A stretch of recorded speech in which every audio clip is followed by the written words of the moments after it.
નમસ્કાર મિત્રો, અમારી ચેનલમાં તમારું સ્વાગત છે। અત્યારે હાલમાં આવી મોટી ખબર। બિહારના જહાનાબાદ મખદુમપુરામાં સિદ્ધેશ્વર મંદિરમાં વહેલી સવારે નાસભાગ મચી જવાના અહેવાલો સામે આવ્યા છે।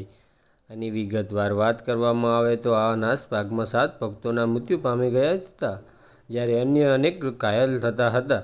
શ્રાવણના સોમવારને લીધે ભારે સંખ્યામાં પૂજા માટે શ્રદ્ધાળુઓ એકજૂટ થયા હતા। તમને જણાવી દઈએ મિત્રો કે મંદિરમાં ભક્તોની લાંબી લાઈન લાગવાની હતી। તમને આની વિગતવાર વાત કરવામાં આવે તો પોલીસે કહ્યું છે કે શ્રાવણના સોમવારને લીધે ભગવાન શિવનો જલાભિષેક કરવા માટે મંદિર તરફ જતા રસ્તા પર નાસભાગની સ્થિતિ સર્જાઈ હતી।